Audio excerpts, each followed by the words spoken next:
Ya pemirsa, hari ini saya ingin mengajak pemirsa untuk mencari tahu ya, apakah darah, ini terutama, darah, hewan ya, eee, jangan darah manusia. Ya, apakah darah hewan, ya sapi, kambing, kemudian ayam dan, sejenisnya itu bisa kita gunakan untuk, pupuk organik? Ya, assalamualaikum warahmatullahi wabarakatuh. Berjumpa lagi dengan saya Jo di channel Sekilas Kembang dan Buah, channel yang menyajikan informasi sisi lain seputar kembang dan buah dan seputar informasi pertanian. Ya, terkait dengan hal itu, saya dulu pernah mencoba, membuat pupuk dari ya pupuk organik ya, dari bahan darah sapi ya. Kebetulan, lebaran haji yang kemarin, lebaran haji yang lalu, itu bulan apa ya berarti ya? Sekitar bulan, Juni, April, Mei, ya Mei lah, sekitar bulan Mei yang lalu. Dan kemarin kebetulan ada yang nanya nih, ada yang nanya di kolom komentar di channel saya, ada yang nanya kebetulan pengen tahu seperti apa sih penampakannya bang, katanya begitu ya. Nah, nanti saya akan coba tunjukin. Saya sudah pernah bikin 2 kali. Yang pertama itu selama fermentasi, eh, itu warnanya merah terus sampai kita gunakan tetap merah. Nah, yang ini saya ini nih dia nih, ini barangnya nih ya. Nah, oke. Yang yang ini nanti saya belum buka. Nanti kita sama-sama lihat seperti apa sih penampakannya. Tapi harus pakai masker dulu nih kayaknya. Karena pengalaman tahun lalu luar biasa, aromanya itu pas dibuka, gasnya aja sudah seperti itu baunya ya. Nah, ini khawatir tetangga yang lain juga nanti kaget ya, itu kok bau bangkai apa atau bau aroma apa kok bau banget gitu loh. Nah, jadi inilah memang salah satu kendala mengapa para pengguna pupuk organik itu ini terutama yang ini ya, yang masih di di tetangganya masih dekat-dekat. Tapi kalau penggunaannya di lapangan, di sawah begitu, itu cenderung lebih aman ya. Bukan aman 100%, tapi tetap ada juga nanti yang terganggu dengan polusi udara, aroma baunya itu. Nah, ya nanti kita akan coba lihat langsung aja, dan nanti pemirsa, eh, mungkin akan ada yang bertanya lagi ya, apakah ada efeknya terhadap tanaman, karena memang saya sendiri belum pernah mengalami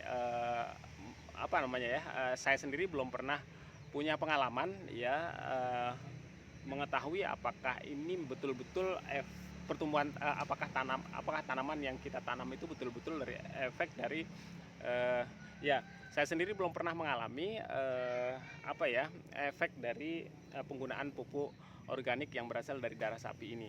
Nah, kita punya itu ada beberapa tanaman cabai nih yang kita tanam kebetulan masih kecil-kecil ya. Kebetulan masih kecil-kecil dan umurnya kurang lebih masih 1 bulanan itu. Masih 1 bulanan. Nanti akan kita aplikasikan di sana.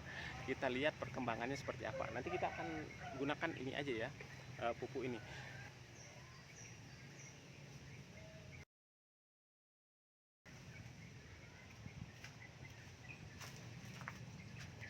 Ya, ya ini pemirsa, aromanya sudah lumayan semriwing ya, khas banget kalau ini berasal dari pupuk organik yang dari hewan ya, yang dari beda dengan pupuk organik cair yang berasal dari bahan-bahan yang nabati atau yang bahan-bahan limbah sayur, kemudian limbah buah dan segala macam.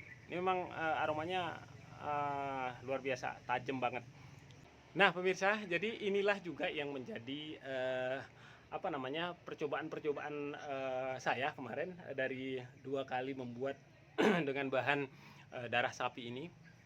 Bagaimana caranya supaya mengeliminir ya, tidak usah mengeliminir ya, ya paling tidak mengurangi saja, tidak usah menghilangkan lah, tapi mengurangi baunya itu seperti apa.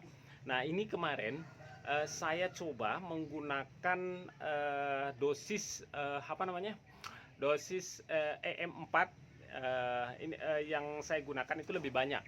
Nah, yang tahun yang lalu saya menggunakan EM4 yang warna kuning ya. Nah, yang ini saya menggunakan EM4 yang warna biru ya, yang untuk limbah. Nah, ini saya agak perbanyak ya ininya, dosisnya kemarin.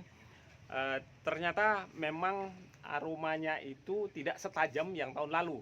Ini bisa jadi karena perbandingan antara bahan baku dengan EM4-nya itu seimbang atau pas, sehingga aromanya ini agak lebih ke gimana ya, kecutnya itu ada, dan aroma amisnya itu tidak terlalu tajam. Oke pemirsa, jadi ini nanti kita akan coba aplikasi ya. Ini nanti sebelum kita aplikasi, saya agak menjauh sedikit dari rumah tetangga supaya nanti aromanya nggak bikin kaget gitu. Oke, kita bawa ke belakang dulu aja. Yuk.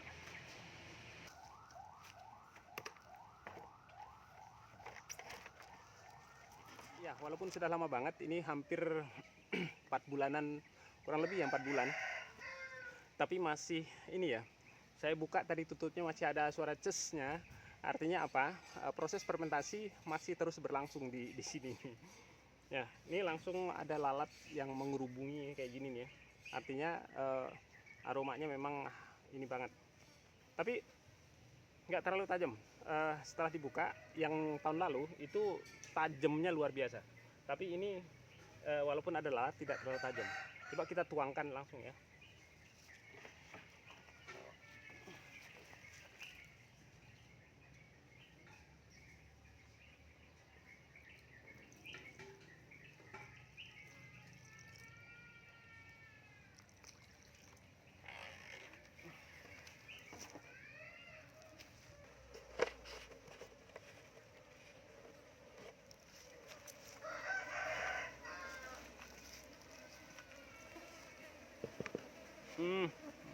Oke, aromanya ini merah gelap masih.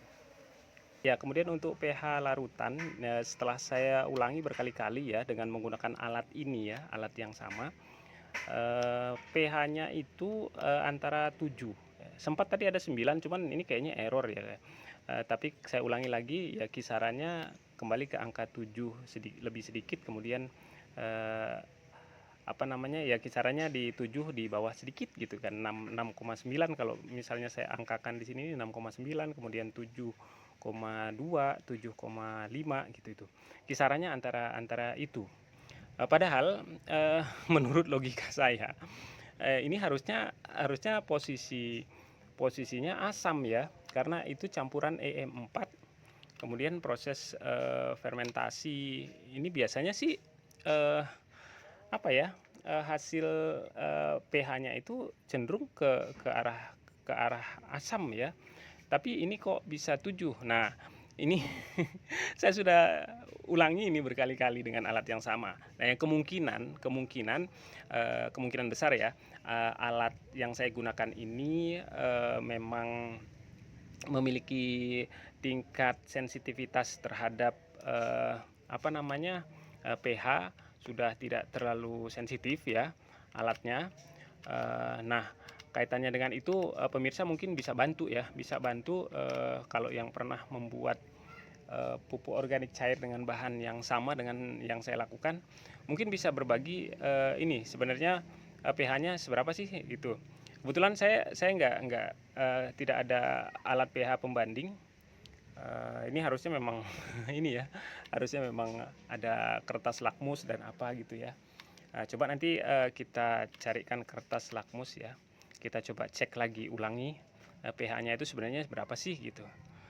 Kemudian lebih baiknya lagi buat pemirsa yang memiliki alat yang untuk mengukur konsentrasi ya, TDS meter, bisa mengukur ininya ya, berapa sih sebenarnya konsentrasi dari larutan ini, kaitannya dengan seberapa banyak kita harus melarutkannya nanti dengan menggunakan air gitu.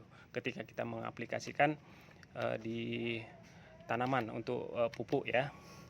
Untuk sementara ini saya menggunakan ini standar aja 1:10 ya, 1:10 ya. Kalau misalnya tanamannya masih aman 1:10, biasanya sih saya berani turun lagi nih 1:5 gitu. Kemudian kalau misalnya tanamannya kira-kira menunjukkan gejala yang kurang baik, saya tambahkan menjadi 1:15. Jadi 1 bagian pupuk organik cair darah sapinya, kemudian 15 air gitu kan. Nah, ini kalau misalnya tanamannya menunjukkan gejala yang kurang baik, kering dan apa daunnya. Tapi kalau misalnya tanamannya menunjukkan gejala yang masih normal, kita menggunakan perbandingannya menggunakan 1:5 sampai 1:10 gitu ya pemirsa ya. Nah, biasanya saya sih begitu. Kalau aman justru saya pekatkan sedikit gitu. Itu ya pemirsa ya. Oke, baik pemirsa, mudah-mudahan informasi yang sedikit ini bisa bermanfaat, tetap merekah dan menjadi buah yang baik. Wassalamualaikum warahmatullahi wabarakatuh.